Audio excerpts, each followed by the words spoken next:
रतन English classes में आप सभी विद्यार्थियों का स्वागत है।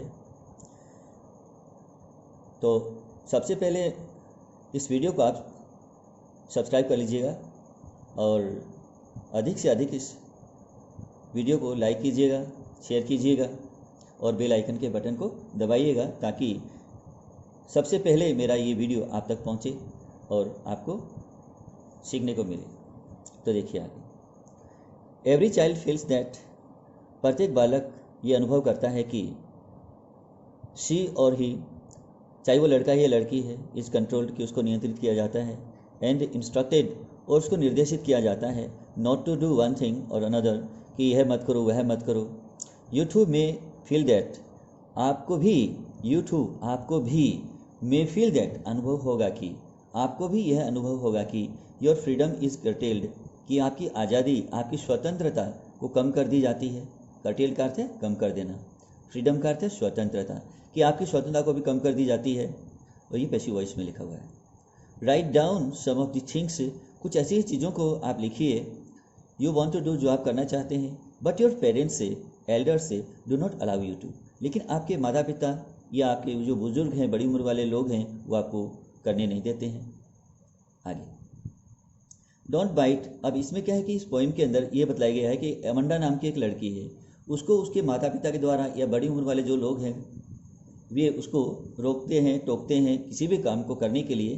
तो खास करके इसी कवि के अनुसार यही कहा गया है कि बच्चों को किस किस तरह से उनके बड़ी उम्र वाले लोग या माता पिता के द्वारा रोका टोका जाता है, क्या क्या करने के लिए उनको नहीं करने के लिए रोका टोका जाता है, और बच्चे क्या करना पसंद करते हैं, किस तरह से वो स्वतंत्र होना चाहते हैं, यही इसमें बताया गया है। आइए अब आगे जानते हैं। Don't bite your nails Amanda, Amanda अपने नाखूनों को अपने दांतों से मत काटो। बाइट का क्या है अर्थ है कि दांतों से काटना, नेल्स का अर्थ है नाखून। अपने नाखूनों को अमंडा दांतों से मत काटो। Don't hunch your shoulders Amanda, Amanda अपने कंधों को नीचे मत झुकाओ। अब हंच का क्या अर्थ होता है, झुकाना, नीचे झुकाना। Don't hunch your shoulders, shoulders का मतलब कंधे, अपने कंधों को नीचे मत झुकाओ अमंडा। स्टॉप दैट स्लाउचिंग, सुस्ती से बैठना। अब स्लाउचिंग का क्या अर्थ होता है, सुस्ती से बैठना, सुस्ती से बैठना। स्टॉप का अर्थ है बंद करो या छोड़ो। स्टॉप दैट स्लाउचिंग, उस तरह से सुस्ती से बैठना बंद करो या सुस्ती से बैठना छोड़ो। एंड सीट अप स्ट्रेट, सीधी होकर बैठ जाओ। सीट अप का अर्थ है उठकर बैठ जाओ, स्ट्रेट का अर्थ है सीधी, सीधी उठ करके बैठ जाओ, उठ करके सीधी होकर बैठ जाओ अमंडा। तो इसमें क्या है कि अब जो माता पिता है या बड़ी उम्र वाले जो लोग हैं, कवि के अनुसार ये कहा गया है कि वो बात बात पर बच्चों को टोकते रहते हैं, रोकते रहते हैं। यही इसमें बतलाया गया है कि क्या करना है उनको, क्या नहीं करना है, निर्देशित करते रहते हैं। आगे देखिए, देयर इज ए लिंग्विड इमेराल्ड सी। अब लिंग्विड का मतलब होता है शिथिल और इमेराल्ड का अर्थ है हरे रंग का, सी का अर्थ है सागर। देयर इज ए लिंग्विड इमेराल्ड सी, एक शिथिल हरे रंग का सागर है। Where the sole inhabitant is me, जहाँ की एकमात्र मैं ही निवासी हूँ। अर्थात अमंडा जो है वो सोचती है, मन में विचार करती है कि एक शिथिल और हरे रंग का सागर है और जहाँ की मैं ही एकमात्र, सोल का अर्थ है एकमात्र यानी ओनली। दी सोल इनहेबिटेंट, हेबिटेंट का अर्थ है, इनहेबिटेंट का अर्थ है निवासी, इज मी का अर्थ है मुझे, ऐसे नहीं, मी यानी मैं। अब देखिए आगे, where the sole inhabitant is me, जहाँ की एकमात्र निवासी मैं ही हूँ, यानी कि वहाँ की वो अकेली निवासी होने के बारे में सोचती है। कौन, अमंडा। ये मरमेड वहाँ की, उस जगह की वो अकेली निवासी होने के कारण ये मरमेड वहाँ की वह जलपरी भी है, उस सागर की वह एक जलपरी है। ड्रिफ्टिंग ब्लिसफुली, जहाँ वह सुखपूर्वक, ब्लिसफुली का अर्थ है सुखपूर्वक यानी आनंद पूर्वक। ड्रिफ्टिंग का अर्थ है धीमी धीमी गति से चलते रहना, तो जहाँ वह धीमी धीमी गति से चलते रहना चाहती है। आगे देखिए, देयर इज ए लिंग्विड इमेराल्ड सी, एक शिथिल और हरे रंग का सागर है। ये एक बच्चे की कल्पना बताई गई है, वो उसकी विचार बताए गए इसमें। तो देयर इज ए लिंग्विड इमेराल्ड सी, एक शिथिल और हरे रंग का सागर है। Where the sole inhabitant is me, जहाँ की मैं ही एकमात्र निवासी हूँ। ए मरमेड, मैं इस जगह की एक जलपरी हूँ, अर्थात एक मत्स्य कन्या हूँ। ड्रिफ्टिंग ब्लिसफुली, और सुखपूर्वक, आनंदपूर्वक। ब्लिसफुली का अर्थ है सुखपूर्वक या आनंदपूर्वक। तो आनंदपूर्वक मैं इस जगह चलती रहती हूँ, घूमती रहती हूँ, या धीरे धीरे चलती रहती हूँ। तो इसमें ये बताया गया है। अब इसमें कवि के अनुसार जो है, यानी बालक किस किस प्रकार से स्वतंत्र होना चाहता है, वो कितना अपने मन में स्वतंत्र होने के लिए विचार रखता है अपने मन में, ये इसमें बताया गया है। आगे देखिए। Did you finish your homework Amanda? Amanda, क्या तुमने अपना गृह कार्य पूरा कर लिया है? अब होमवर्क का क्या अर्थ है? होमवर्क का अर्थ है गृह कार्य, और फिनिश का अर्थ है पूरा करना या समाप्त करना। डिड यू फिनिश, क्या तुमने समाप्त कर लिया है? योर होमवर्क, अपना गृह कार्य। अमंडा, अमंडा, क्या तुमने अपना गृह कार्य पूरा कर लिया है, समाप्त कर लिया है? डिड यू टाइडी, टाइडी का अर्थ है साफ करना यानी क्लीन करना। Did you tidy your room? Amanda, Amanda, क्या तुमने अपने कमरे को साफ कर लिया?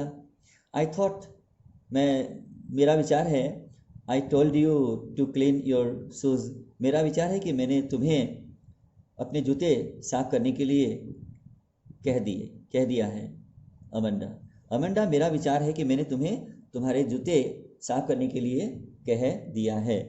तो इसमें कवि का ये विचार है कि किस प्रकार से बच्चे को आदेशित किया जाता है, क्या करना है, उसको क्या क्या करना चाहिए, इस प्रकार से जो उसको बच्चे को आदेशित किया जाता है बड़ों के द्वारा, ये इन पंक्तियों में बतलाया गया है। आगे देखिए। I am N orphan. अब जो अमंडा जो है, एक लड़की जो है, वो कल्पना करती है, सोचती है कि आई एम एन ऑर्फन, कि मैं एक अनाथ लड़की हूँ। वो सोचती है कि मैं एक अनाथ लड़की हूँ। रोमिंग द स्ट्रीट, गली में घूमती रहती हूँ। रोमिंग का अर्थ है बिना रोक टोक से घूमना। रोमिंग द स्ट्रीट, और गली में घूमती रहती हूँ। I pattern soft dust with my hushed bare feet. अब पैटर्न का मतलब होता है आकृति बनाना, सॉफ्ट का अर्थ है कोमल या मुलायम, डस्ट का अर्थ है धूल या रेत, हस्ट का अर्थ है शांत, बेयर फीट का अर्थ है नंगे पैर। I pattern soft dust with my hushed bare feet, मैं अपने नंगे पैरों से, अपने शांत नंगे पैरों से उस कोमल धूल पर आकृति बनाती हूँ। आई एम एन ऑर्फन, मैं एक अनाथ लड़की हूँ। रोमिंग द स्ट्रीट, गली में घूमती रहती हूँ। I pattern soft dust with my hushed bare feet, मैं अपने नंगे पैरों से, अपने शांत नंगे पैरों से उस कोमल धूल पर आकृति बनाती हूँ। द साइलेंस इज गोल्डन, खामोशी प्रिय होती है, खामोशी मनपसंद होती है। द फ्रीडम इज स्वीट, और आज़ादी अर्थात स्वतंत्रता मधुर होती है। अर्थात इसमें जो कवि ये कहना चाहता है कि बच्चे सोचते हैं कि अनाथ बच्चे अधिक खुश रहते हैं और अधिक स्वतंत्र होते हैं। ये इसमें बतलाया गया है कि अमंडा की ये सोच है, उसकी कल्पना है कि अनाथ बनने के उसने जो सोचा है कि वो सोचती है कि अनाथ बच्चे अधिक खुश रहते हैं और अधिक वो प्रसन्न रहते हैं, स्वतंत्र होते हैं। ये इसमें बतलाया गया है कवि के अनुसार। अगली point, stanza. Don't eat that chocolate Amanda, Amanda उस चॉकलेट को मत खाओ। डोंट ईट, ईट का अर्थ है खाना, चॉकलेट का chocolate. Don't eat that chocolate Amanda, Amanda उस चॉकलेट को मत खाओ।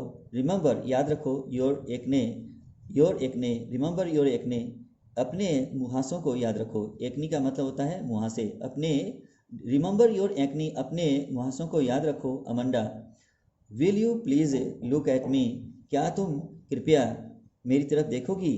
When I am speaking to you, जब मैं तुमसे बात कर रही हूँ। अमंडा, अर्थात बच्चे को जब रोका टोका जाता है, उसको अधिक नियंत्रित किया जाता है, तो वो क्या है कि इसमें अमंडा अपने माता पिता की तरफ, बड़ी उम्र वाले लोगों की तरफ वो देखती नहीं है, वो उसकी बात पर ध्यान नहीं देती है।